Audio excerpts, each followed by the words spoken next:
Licensing for graphic resources function in a similar way to photos. There are several websites where you can download free vector resources, for example. Freepik.com is one of those websites. So for example, I found the social media icon vector pack that I really need for a client project. It was better than me having to find PNGs of each social media icon. Plus, these being in vector would be nice in terms of resolution for my project.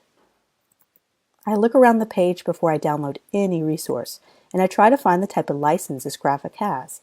It looks like it's available for commercial use. Great! I can use this for my client. It does look like I need to give a credit to the original author somehow. There are two ways I can do this: via a website link if it's for online use, or small print if it's for a printed project.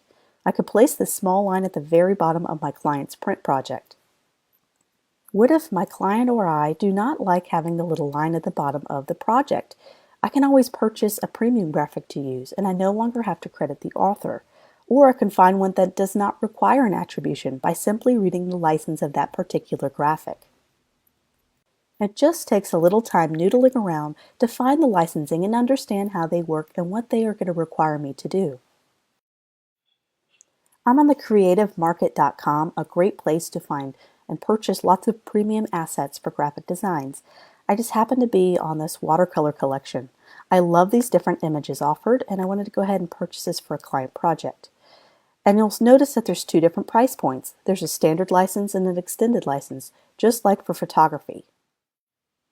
So if I want to figure out what comes with the standard license, I can scroll down, hunt a little bit, and go down to license offered. If I click on standard, I can see if it can satisfy what I need for my project, because it is more affordable. So for personal use, I have unlimited projects, extended license, and limited projects. So great. Commercial use, one project. Extended license, one project. So if I'm using this for a client, I need to purchase it again if I'm going to use it for another client. End user product for sale. I could do one project up to 500 sales, but if I plan to have more than 500 sales on a particular graphic, I'm going to want to buy the extended license.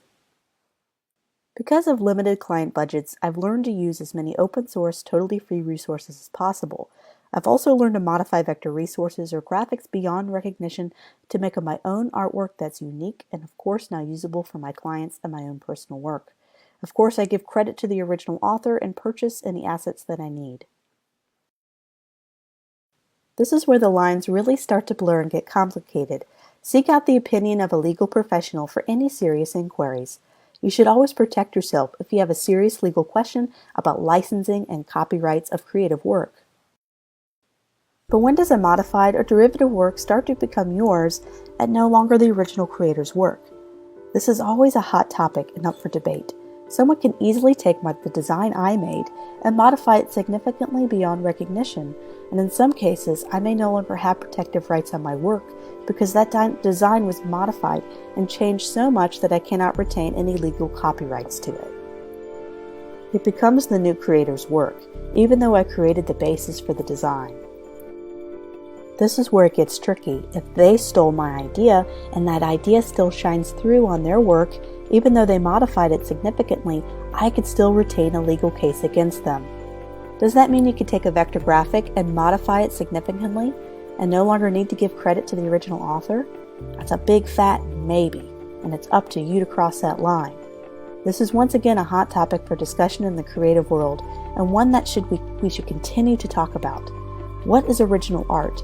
Can it combine with unoriginal works?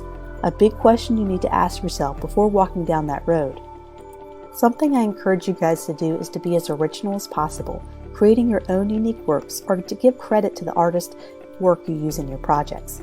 Looking for inspiration in other artists' works is a great idea, but remember, their idea is theirs and your ideas are yours.